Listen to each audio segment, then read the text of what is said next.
Hello everyone, I am Miss Mamta Singh और I am a lecturer at Mother Teresa College of Nursing, Kumhari, Durg. My specialty is medical surgical nursing. So students, आज के हम अपने इस online class में पढ़ेंगे epilepsy के बारे में. So let's go. Welcome you all in my class. Firstly we will see contents related to epilepsy. So epilepsy से रिलेटेड सबसे पहले हम देखेंगे इंट्रोडक्शन, देन हम बात करेंगे डेफिनेशन के बारे में, देन हम डिस्कस करेंगे causes related to epilepsy, then further हम देखेंगे पैथोफिजियोलॉजी एपिलेप्सी से रिलेटेड, देन हम देखेंगे sign and symptoms related to epilepsy, then further देखेंगे हम diagnostic evolution related to epilepsy, then again lastly हम देखेंगे managements related to epilepsy. So let's go. Firstly we will see what is epilepsy. Epilepsy, it is a chronic medical condition produced by sudden changes in the electrical function of the brain characterized by the excessive excitability of neurons within the central nervous system, producing a variety of symptoms ranging from brief period of unconsciousness to violent convulsions, sensory or psychiatric phenomena. It means epilepsy क्या होता है students, एक तरीके का chronic medical condition है और ये आपका न्यूरोलॉजिकल प्रॉब्लम में भी आता है. तो जैसे कि हम सभी को पता है, हम लोगों ने नर्वस सिस्टम एनाटॉमी में पढ़ा होगा कि हमारे नर्वस सिस्टम से इलेक्ट्रिकल डिस्चार्जेस होता है.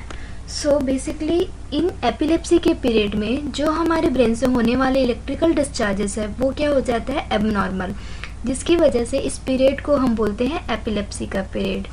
और इसके साथ ही साथ जब कोई पर्सन इस एपिलेप्सी से सफ़र कर रहा होता है तो उसमें बहुत सारे सिम्टम्स हमको दिखाई देते हैं. जैसे सम टाइम के लिए वो पेशेंट अनकॉन्शियसनेस हो जाता है, पेशेंट को कन्वल्जन्स आते हैं, इट मीन्स फिट्स आते हैं पेशेंट को. पेशेंट का सेंसरी सिस्टम फंक्शंस जो होते हैं, जैसे हमारा सेंसेशन होता है पेन का, टच का, वाइब्रेशन का, ये सेंसरी सिस्टम फंक्शन में आते हैं. तो ऐसे फंक्शंस के जो सिम्टम्स होते हैं हमको इस पेशेंट पे दिखाई देते हैं. So it's all about the introduction related to epilepsy. Now we will see definition related to epilepsy. So first definition regarding to epilepsy is a brain disorder in which cluster of nerve cells or neurons in the brain sometimes signal abnormally. So epilepsy क्या है, एक तरीके का brain disorder भी है. और जैसे हम सभी को पता है कि हमारे नर्वस सिस्टम से इलेक्ट्रिकल डिस्चार्ज होते हैं, जिसकी वजह से वहाँ से एक सिग्नल जनरेट होता है. वही सिग्नल्स क्या करते हैं, हमारे बॉडी के पूरे ऑर्गन और जितने भी सिम्टम्स है उसको इन्फॉर्मेशन प्रोवाइड करता है वर्क करने के लिए. तो ये सिग्नल्स होते हैं इस एपिलेप्सी के पीरियड में क्या हो जाता है, एबनॉर्मल हो जाता है. इस सिचुएशन को हम बोलते हैं एपिलेप्सी का पीरियड.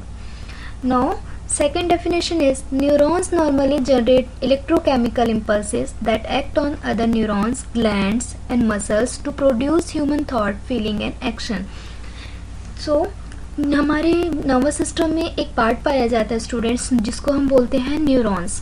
तो ये न्यूरॉन्स का मेन फंक्शन क्या होता है, जनरली नॉर्मल वे में क्या करता है, इलेक्ट्रोकेमिकल इम्पल्सेस को ये जनरेट करता है. तो इस ड्यूरेशन में, एपिलेप्सी के ड्यूरेशन में जो हमारा न्यूरॉन्स है उसका जो फंक्शन है इलेक्ट्रोकेमिकल इम्पल्सेस का जनरेट करना, वो फंक्शंस क्या हो जाता है, अल्टर्ड हो जाता है. जिसकी वजह से इस जनरेट होने वाले इलेक्ट्रोकेमिकल इम्पल्सेस की वजह से जो हमारे बॉडी में पाए जाने वाले ग्लैंड्स हो गए, मसल्स हो गए, ये सब अपना फंक्शंस प्रॉपर वे में कर पाते हैं. तो यहाँ पे जब ये इलेक्ट्रोकेमिकल इम्पल्सेस क्या हो जाएंगे, अल्टर्ड हो जाएंगे, तो हमारे बॉडी में पाए जाने वाले ग्लैंड्स और मसल्स का भी फंक्शंस नॉर्मली नहीं हो पाएगा. सो इस कंडीशंस को हम बोलते हैं एपिलेप्सी का पीरियड.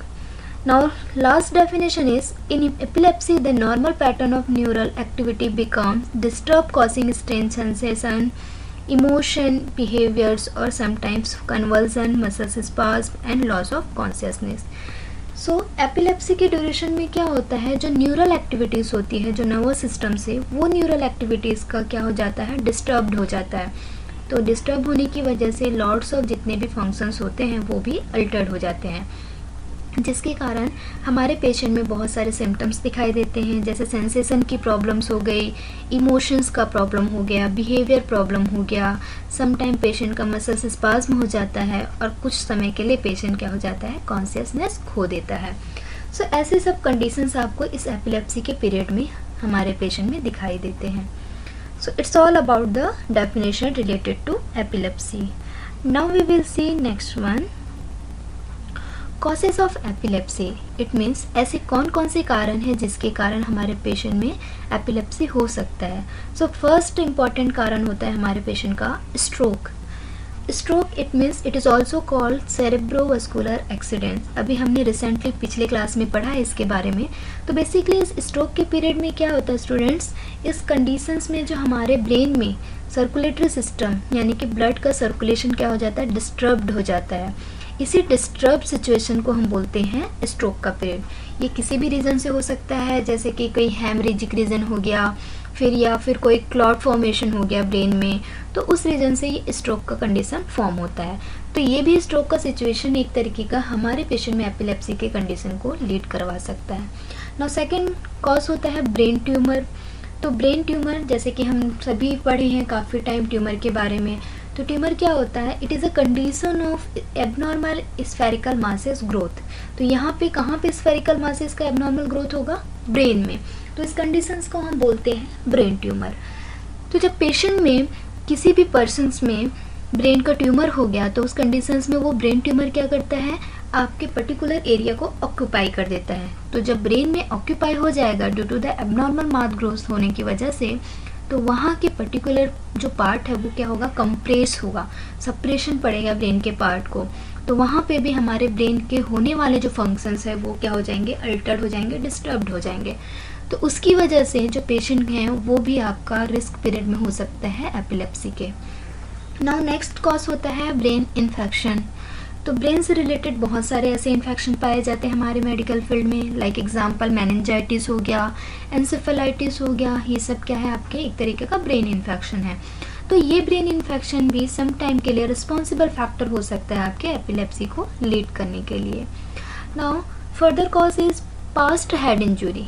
पास्ट हेड इंजुरी, जब किसी पर्सन्स को प्रीवियसली हेड इंजुरी का हिस्ट्री है तो वो प्रीवियस हेड इंजुरी भी आपके पेशेंट में लीड कर सकता है एपिलेप्सी को। Now drug use, alcohol withdrawal, तो ये सब सिचुएशन भी आपके पेशेंट के लिए रिस्पॉन्सिबल फैक्टर है। मेटाबॉलिक प्रॉब्लम्स हो गए, अदर न्यूरोलॉजिकल कंडीशंस हो गए, other neurological condition like multiple sclerosis हो गया, पार्किंसन डिसीज़ हो गए, माइस्थेनिया ग्रेविस हो गया, और इस काइंड के जो भी न्यूरोलॉजिकल प्रॉब्लम है वो सेकेंडरी कॉज के बेस में हमारे पेशेंट में एपिलेप्सी लीड कर सकते हैं। नाउ नेक्स्ट कॉज है high fever, specially in infant. तो हाई फीवर क्यों, हाई फीवर भी एक तरीके का रीज़न है एपिलेप्सी को, क्योंकि जैसे कि आप सभी ने पढ़ा होगा एनाटॉमी फिजियोलॉजी नर्वस सिस्टम में हाइपोथैलेमस के पार्ट के बारे में। तो वो हाइपोथैलेमस जो हमारे कहाँ पे सिचुएटेड होते हैं, ब्रेन में सिचुएटेड होते हैं। वो हाइपोथैलेमस का मेन काम क्या रहता है, जो हमारे बॉडी का टेम्परेचर होता है उसको क्या करता है, वो रेगुलेट करता है। तो जब क्या होगा, हाइपोथैलेमस का जो पार्ट है या हाइपोथैलेमस जो है वो बॉडी के टेम्परेचर को प्रॉपर मेंटेन नहीं कर पाएगा, जिसके कारण उस सिचुएशन में पेशेंट को फीवर आ सकते हैं।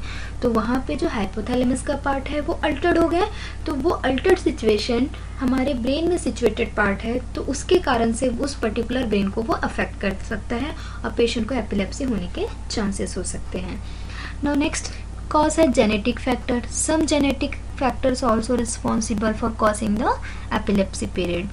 सो ऐसे सब कारण हैं जो पेशेंट को हमारे एपिलेप्सी कंडीशंस के लिए लीड करवा सकते हैं।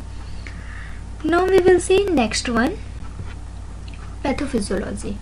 सो फर्स्टली क्या होगा पैथोफिजियोलॉजी में, जब पेशेंट या जब कोई भी पर्सन किसी भी एपिलेप्सी के कारण के कांटेक्ट में आएगा, जिसको हम बोलते हैं due to any kind of risk factor, due to any kind of causes, then further which lead to the, उसके बाद क्या होने के चांसेस रहेंगे, एबनॉर्मलिटीज इन आयन चैनल्स, और साथ ही साथ में भी ये भी हो सकता है decrease INT activity, inactivation of INT activity. So ये दोनों ही कंडीशंस लीड हो सकते हैं जब कोई पर्सन किसी भी कारण रिलेटेड किसके एपिलेप्सी के कांटेक्ट में आता है। तो जब INT एक्टिविटी इनएक्टिवेशन हो जाएगा तो उसकी वजह से क्या लीड होने के चांसेस रहेंगे, इंक्रीज ENT एक्टिविटी होने के चांसेस रहेंगे.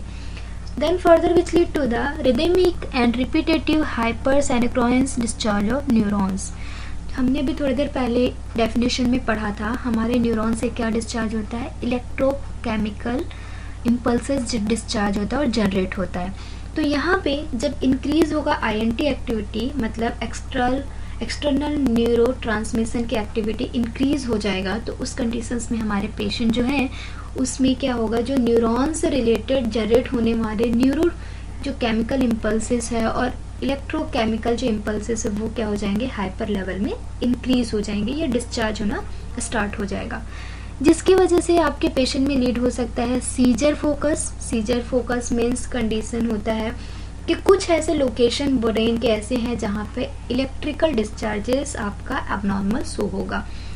तो वो किसके बाद होगा, जब हमारे न्यूरॉन्स इलेक्ट्रोकेमिकल जो इम्पल्सेस है उसको हाई लेवल पे क्या करेगा, डिस्चार्ज करेगा, तो उसके कारण आपके सीजर फोकस शो होंगे पेशेंट में. देन फर्दर क्या होगा, जब सीजर फोकस आपके लोकलाइज्ड हो जाएगा तो पर्सन्स को क्या होने के चांसेस रहेंगे, सीजर होने के चांसेस रहेंगे. Then further which lead to the repeated seizures. जब पेशेंट को सीजर हो जाएगा और वो सीजर थोड़े टाइम के लिए रिलैप्स हो गया, रिलैप्स होने के थोड़े टाइम के बाद अगर रिपीटेड सीजर अगर पेशेंट को होता है या रिपीटेड कन्वर्जन पेशेंट को आते हैं, तो वो सिचुएशन आपका किस में लीड ले लेता है, एपिलेप्सी के कंडीशन में लीड ले लेता है. So it's all about the pathophysiology related to epilepsy. I hope students you all are understand about the pathophysiology. Now we will see sign and symptoms regarding epilepsy. So epilepsy के period में patient में हमको बहुत सारे ऐसे sign and symptoms दिखाई देते हैं, जैसे फर्स्ट हो गया ब्लैकआउट्स और पीरियड ऑफ कंफ्यूज्ड मेमोरी. जैसे हम सभी जानते हैं हमारे जो ब्रेन है, नर्वस सिस्टम, वो बहुत सारे फंक्शंस को क्या करता है, कंट्रोल करता है, जिसमें क्या आता है, हमारा सेंसरी फंक्शंस हो गए, ऑक्यूलर सिस्टम फंक्शंस हो गए, साइकोलॉजिकल फंक्शंस हो गए. तो यहाँ पे जब पेशेंट या कोई भी पर्सन एपिलेप्सी से सफ़र कर रहा होता है तो उसमें हमको पहला सिम्टम्स दिखाई देता है ब्लैकआउट का. ब्लैकआउट मीन्स उस पर्सन्स को थोड़े टाइम के लिए कुछ भी नहीं दिखाई देगा, वो ब्लैकआउट हो जाएगा. और साथ ही साथ पेशेंट को कंफ्यूज्ड मेमोरी भी पता चलेगा, मतलब उस टाइम पीरियड के लिए पेशेंट का जो मेमोरी पावर होता है वो भी क्या हो जाता है, आपका अल्टर्ड हो जाता है. Then next symptom is episodes of straining और unexplained period of unresponsiveness. Means जब वो पर्सन एपिलेप्सी के पीरियड में होगा तो उस पेशेंट को कोई भी अवेयरनेस नहीं रहेगा. जब कोई पर्सन उससे कोई भी कन्वर्सेशन करना चाहेगा तो उस पीरियड में वो पेशेंट एबल नहीं रहेगा और ना ही वो रिस्पॉन्स देने की कैपेबिलिटी में भी रहेगा, जिस पीरियड को हम बोलते हैं unresponsiveness. Now next symptom is involuntary movement of arm and legs. So students, basically हमारे बॉडी में 2 टाइप्स के मूवमेंट्स पाए जाते हैं. First one is voluntary movement and second क्या होता है, इनवॉलेंट्री मूवमेंट. वॉलेंट्री क्या होता है, ऐसे मूवमेंट जो हमारे कंट्रोल में होते हैं, और इनवॉलेंट्री मीन्स ऐसे मूवमेंट जो हमारे कंट्रोल में नहीं होते. तो यहाँ पे पेशेंट जो हमारे एपिलेप्सी का होगा उसमें हमको ऐसे इनवॉलेंट्री मूवमेंट्स हमको दिखाई दे सकते हैं. Now fainting spells with incontinence और followed by excessive fatigue. Patient some time के लिए फैंट हो सकता है, अचानक कहीं पे भी गिर सकता है इस पर्टिकुलर एपिलेप्सी के पीरियड में.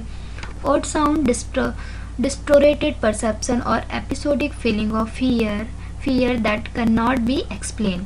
तो यहाँ पे पेशेंट में क्या हो सकता है, जो आपका परसेप्शन लेवल होता है, परसेप्शन लेवल किस में आता है, साइकोलॉजिकल फंक्शन में आता है. तो ये परसेप्शन लेवल क्या हो सकता है, पेशेंट का डिस्टोरेटेड हो जाता है. पेशेंट का कभी कभी और साउंड्स हमको शो होंगे, कभी पेशेंट क्या होगा, जो फीलिंग ऑफ फियर के एपिसोड में रहेगा उसको सडनली किसी चीज़ से फियर हो जाएगा. और पेशेंट को क्या हो सकता है, अपनी ही जो फीलिंग होगा उसको एक्सप्लेन करने की एबिलिटी में भी पेशेंट नहीं हो सकता इस पीरियड में, एपिलेप्सी के ड्यूरेशन में. तो ऐसे भी सिम्टम्स हमको पेशेंट में दिखाई देते हैं.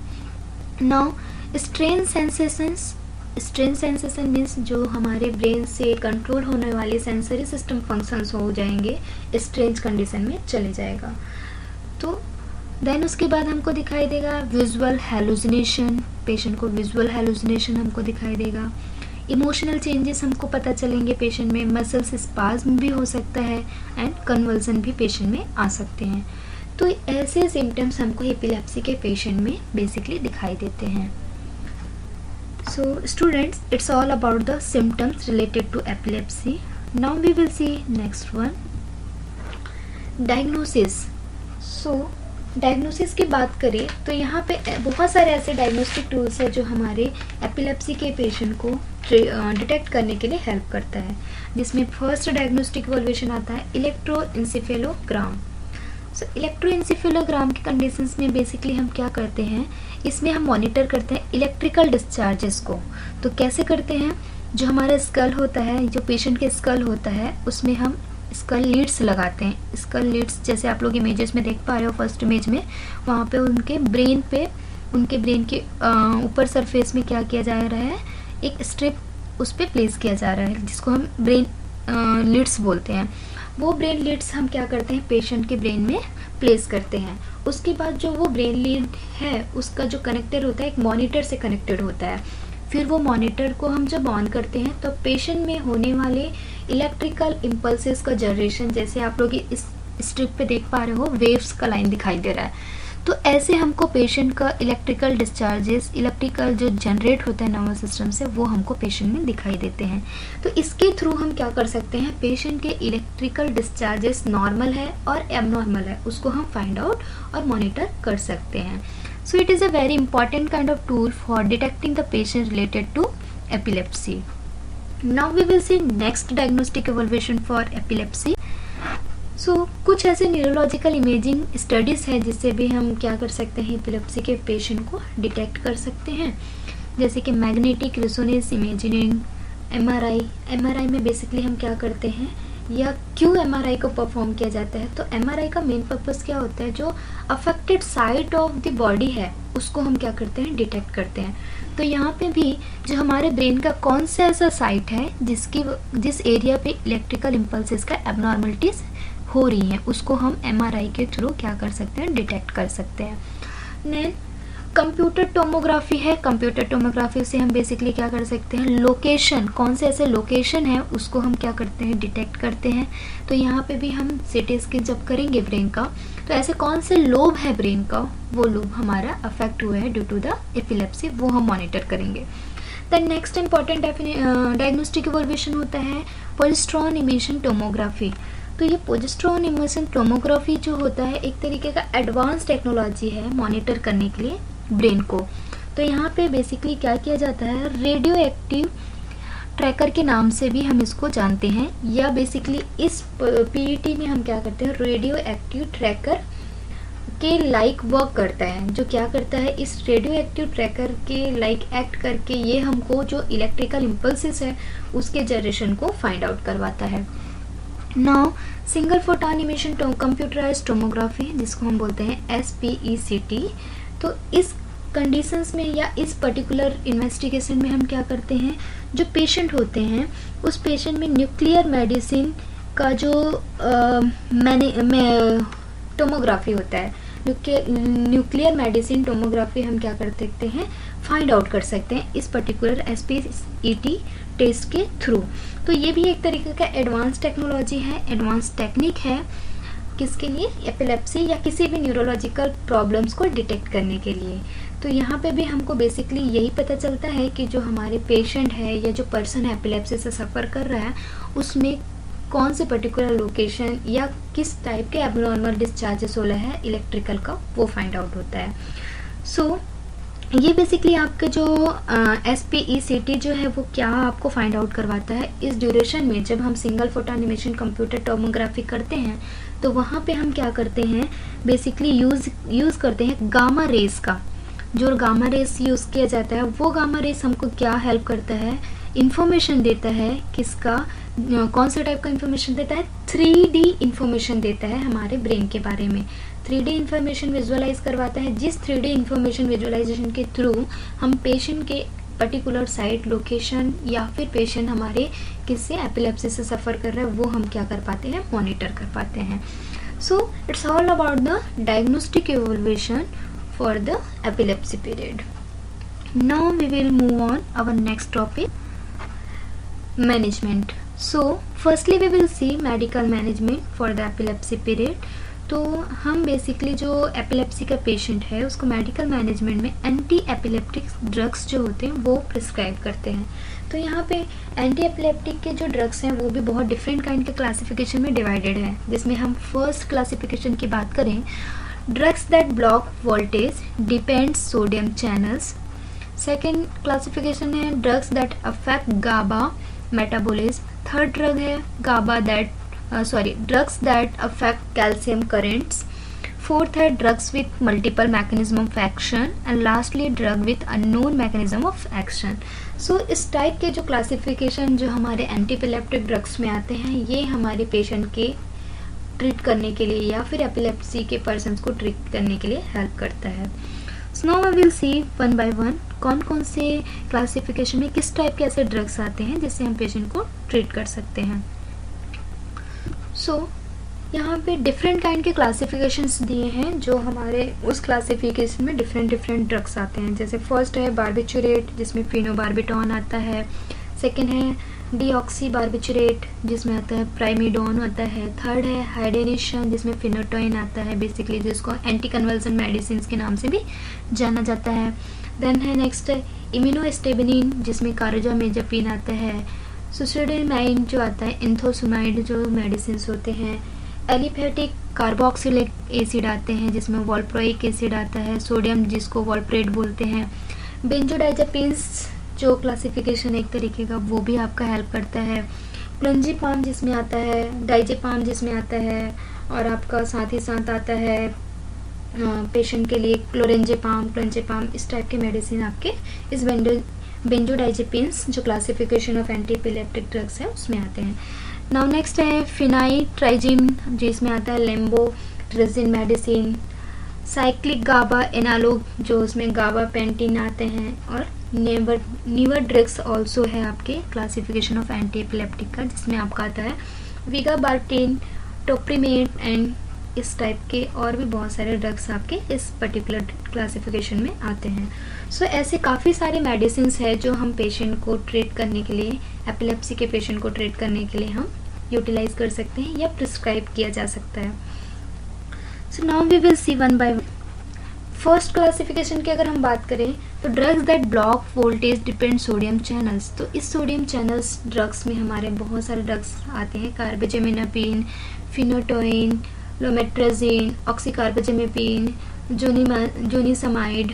सो इस टाइप के मेडिसिन इस first classification of drugs of antiepileptic में आता है. और सेकंड की बात करें तो गाबा मेटाबॉलिज्म में जो ड्रग्स हैं वो फिनोबार्बिटॉल, गाबा पेंटिन, टिगाबाइन, विगाबैट्रिन और बेंजोडाइजेपिन्स इस टाइप के मेडिसिन आपके यूटिलाइज होते हैं. नाउ थर्ड क्लासिफिकेशन की बात करें तो drugs that affect calcium channels जिसमें आता है इथोस्यूमाइड जो आता है जो बेसिकली कौन कौन से कंडीशंस में देते हैं. Reduce T types calcium current के लिए देते हैं. इफेक्टिव अगेंस्ट एब्सेंट सीजर हो गया तो इस कंडीशंस में भी देते हैं. में इंक्रीज टोनिक क्लोनिक सीजर्स के पीरियड में भी देते हैं. तो इस जो थर्ड क्लासिफिकेशन के ड्रग्स हैं उसमें कुछ साइड इफेक्ट आपको दिखाई देते हैं पेशेंट में. जैसे कॉमन साइड इफेक्ट हो गया nausea and vomiting, sleep disturbance हो सकता है पेशेंट को, ड्राउजीनेस फील कर सकता है पेशेंट, हाइपर एक्टिविटी भी शो हो सकता है. So it is a third classification related to antiepileptic drugs. Now fourth classification की बात करें drugs with multiple mechanism of action. तो इस कंडीशन में वॉल्प्रेट देते हैं, फेल्बेमेट देते हैं, टोपिमडेमेट देते हैं. इस टाइप के मेडिसिन आपके पेशेंट को दिया जाता है. Now lastly drugs with unknown mechanism of action. जब कोई भी हमको कारण पता नहीं रहता है एपिलेप्सी का और मैकेनिज्म ऑफ एक्शन जो पैथोफिजियोलॉजी का हो रहा है, एपिलेप्सी पीरियड का हो रहा है, तो उस कंडीशंस में हम इस टाइप के ड्रग्स देते हैं जिसमें आता है लेवेट्रासेटम जिसमें ब्रॉड स्पेक्ट्रम AED की कंडीशंस में और add on therapy for refractive partial seizures के पीरियड में दिया जाता है. इस पर्टिकुलर क्लासिफिकेशन ऑफ ड्रग्स की वजह से भी बहुत सारे ऐसे सिम्टम्स हमारे पेशेंट में देखने को मिल सकता है जिसमें सेंट्रल नर्वस सिस्टम का सिम्टम्स होता है fatigue, dizziness, agitation, anxiety, increase susceptibility to infection, rhinitis और फ्लू लाइक सिम्टम्स भी हमारे पेशेंट को दिखाई दे सकते हैं after this drug. Then anaemia, leukaemia भी आपके पेशेंट में दिखाई दे सकते हैं। So guys, it's all about the medical management for the epilepsy patient. Now we will see next one, surgical management. So student, जैसे हम सभी जानते हैं जब हमारे मेडिकल फील्ड में क्या होता है, मेडिकल मैनेजमेंट फेल्ड हो जाता है तो हमारे पास सेकंड ऑप्शन होता है या सेकंड प्रायोरिटी होता है सर्जिकल मैनेजमेंट का. तो यहाँ पे अभी जब एपिलेप्सी का जो पेशेंट होगा उसका जब हम मेडिकल मैनेजमेंट से ट्रीट करने के लिए कैपेबल नहीं होंगे या फिर हम अवेलेबल नहीं, प्रॉपर मेडिकल मैनेजमेंट एक्सेप्टेबल नहीं होगा एपिलेप्सी के पेशेंट में, तो हम ये सर्जिकल मैनेजमेंट भी यूटिलाइज करते हैं और प्रिस्क्राइब करते हैं. तो जिसमें सर्जरी का नाम होता है वेगल नर्व स्टिमुलेशन थेरेपी, जिसे बोलते हैं वेगस नर्व स्टिमुलेशन थेरेपी. सो क्या करते हैं surgical management, basically a flat round battery is implanted in the chest wall and the electrodes are the threaded under the skin and wound round the vagus nerve in the neck. तो students, जैसे कि आप लोग ने anatomy physiology में पढ़ा होगा, हमारे जो नेक होता है वहाँ पे एक नर्व प्रेजेंट होता है, उसको बोलते हैं वेगस नर्व. तो इस वेगस नर्व के एरिया में बेसिकली जो एक राउंड काइंड का बैटरी होता है उसको क्या करते हैं, सर्जिकली ओपन करके उस पर्टिकुलर नेक एरिया को, उस पर्टिकुलर वेगस नर्व एरिया को सर्जिकली ओपन करके इंसिजन एक्सिजन सर्जरी के थ्रू उस पर्टिकुलर राउंड बैटरी को वहाँ पे इम्प्लांटेड करते हैं. देन इम्प्लांटेड करने के बाद ये किस रीजन से और किस कारण से करते हैं वो दिखाते हैं. It send regular small pulses of electrical energy to the brain. तो जैसे हमने अभी प्रीवियसली पढ़ा कि जो एपिलेप्सी के पीरियड में क्या होता है, हमारे पेशेंट के इलेक्ट्रिकल डिस्चार्जेस में एबनॉर्मलिटीज आ जाती है. समटाइम वो इलेक्ट्रिकल डिस्चार्जेस क्या होगा, एबनॉर्मल में इंक्रीज हो सकता है, समटाइम वो अल्टर्ड भी हो सकते हैं. तो बेसिकली इस सर्जरी के थ्रू जो हमने एक आर्टिफिशियल बैटरी प्लेस्ड किया है, इम्प्लांटेड किया है वेगस नर्व के साइड पे, उस इम्प्लांटेड बैटरी के थ्रू हम क्या करते हैं, जो आर्टिफिशियल इलेक्ट्रिकल जो एनर्जीज होती हैं उसको हम क्या कर सकते हैं, वहाँ से पुश ऑन करके या संट आउट कर करके नर्वस सिस्टम तक रिप्लेस कर सकते हैं या फिर दिया जाता है. So it is help in the reducing number of ऑनसेट्स. Basically इस सर्जरी के थ्रू जो पेशेंट सफ़र कर रहा है इलेक्ट्रिकल इम्पल्सेस एबनॉर्मलिटी से, उस इलेक्ट्रिकल इम्पल्सेस एबनॉर्मलिटी की सिचुएशन को क्या करते हैं, रेड्यूस करते हैं, और वो होने वाले एबनॉर्मलिटीज ऑफ इलेक्ट्रिकल डिस्चार्जेस को हम क्या कर सकते हैं, रेड्यूस करके मेंटेन फॉर्म में ला सकते हैं इस सर्जरी के थ्रू. तो बेसिकली स्टूडेंट, ये सर्जरी उस पर्टिकुलर रीज़न की वजह से या उस पर्टिकुलर कंडीशंस को मेंटेन करने के लिए किया जाता है. So it's all about the surgical management for the epilepsy period. I hope you all are understand related to surgical management of epilepsy. Now we will see next one, nursing management. So guys, nursing management it is very important for the any kind of patient. जब कोई भी patient हमारे पास hospital में होता है, किसी भी problem से सफ़र कर रहा होता है, तो उसके लिए नर्सिंग मैनेजमेंट बहुत इंपॉर्टेंट होते हैं. तो एज अ नर्स हमको कौन कौन सी बातों का ध्यान में रखना है अगर पेशेंट एपिलेप्सी का है. तो फर्स्ट इंपॉर्टेंट थिंग होता है मॉनिटर वाइटल्स. जैसे कि मॉनिटर वाइटल की बात करें तो ये एपिलेप्सी का ही पीरियड नहीं, हमारे पेशेंट के हर काइंड के जो पेशेंट होते हैं उसके लिए वाइटल्स मॉनिटर बहुत इंपॉर्टेंट होते हैं. तो यहाँ पे भी जो एक नर्स होती है उसको उस एपिलेप्सी के जो पेशेंट है उसको प्रॉपर उसके वाइटल्स का मॉनिटर करते रहना है. नाउ सेकंड थिंग होता है central nervous system side effects. जैसे इसमें आता है ब्लड विजन, स्लर्ड स्पीच आता है, कन्फ्यूज़न आता है. तो स्टूडेंट्स, हमने प्रीवियसली पढ़ा लॉट्स ऑफ सिम्टम्स के बारे में जो हमारे नर्वस सिस्टम सिम्टम्स को शो करते हैं. तो जब हम पेशेंट में ये नर्वस सिस्टम सिम्टम्स को डिटेक्ट कर लेंगे, आइडेंटिफाई कर लेंगे, तो हमको पता चल जाएगा पेशेंट कौन से प्रॉब्लम से सफ़र कर रहा है. तो इसीलिए हमको सेंट्रल नर्वस सिस्टम से रिलेटेड जो साइड इफ़ेक्ट्स होते हैं किसी भी मेडिसिन के थ्रू हो रहा है तो वो सबको हमको प्रॉपर मॉनिटर करना है. Now monitor serum calcium. तो ये भी बहुत इंपॉर्टेंट है. क्यों? क्योंकि इन्हें हमने अभी थोड़ी देर पहले पैथोफिजियोलॉजी में देखा था. जब कोई कारण के कांटेक्ट में पेशेंट आता है एपिलेप्सी के कारण के कांटेक्ट में, तो वहाँ पे हमारा फर्स्ट स्टेप क्या राइज हुआ था, अल्ट्रेशन ऑफ आयन चैनल्स और आयन सब्सटेंस. ठीक है, तो ये आयरन सब्सटेंस को हमको पता करवाएगा जब हम प्रॉपर मॉनिटर करेंगे सीरम कैल्शियम लेवल को. तो इसलिए ये भी बहुत इंपॉर्टेंट फैक्ट है. Now monitor for respiratory depression और सीवीएस कोलैप्स. तो ये भी बहुत इंपॉर्टेंट काइंड की नर्सिंग मैनेजमेंट है अगर पेशेंट किसका है, एपिलेप्सी का है तो. So it's all about the nursing management related to epilepsy period. I hope you all are understand. So students, thank you for listening me, and if you have any doubt regarding to epilepsy session, so please ask me and contact me. Thank you guys.